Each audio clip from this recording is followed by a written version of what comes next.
Keshod railway station પર વાહન પાર્કિંગનો contract આપવામાં આવતો હોય છે। ક્યારેક આ કોન્ટ્રાક્ટ પદ્ધતિ લોકોને હેરાન પરેશાન કરે છે।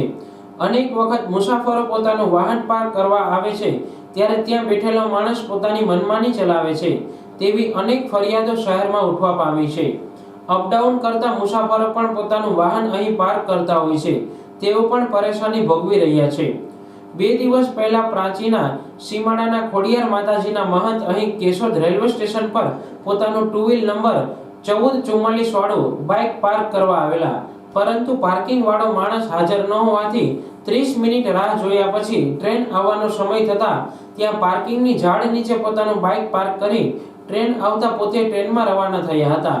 સવાલ એ ઊભો થાય છે કે રેલવે પાર્કિંગમાં કોન્ટ્રાક્ટરની કોઈ જવાબદારી છે કે રેલવે તંત્રએ પાર્કિંગનો કોન્ટ્રાક્ટ આપ્યો ત્યારે કોઈ શરતો રાખી છે કે બાઇક ચોરાઈ જાય તો જવાબદારી કોની? તેવા અનેક સવાલો રેલવે પાર્કિંગ બાબતે ઊભા થયા છે। આ મુદ્દે રેલવે તંત્ર કોઈ પગલાં લેશે કે શું? મારું નામ બટુગીરી ગોસ્વામી છે। હું પ્રાસલી રહું છું, ખોડિયારમાંના મંદિરે, સીમાડાના ખોડિયાર કહેવાય છે।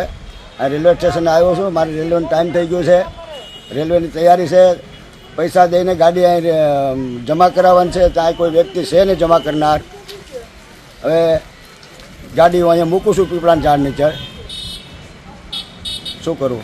ટાઈમ થઈ ગયો છે ટ્રેનનો, મારે જવા અગત્યનું છે, મારે બુકિંગ કરેલું છે ટ્રેનનું। ગાડી કઈ છે ને કેટલા નંબર છે? હા, ગાડી બોક્સર ગાડી છે, 1444 નંબર છે અને પીપળાના ઝાડ સુધી મૂકી છે।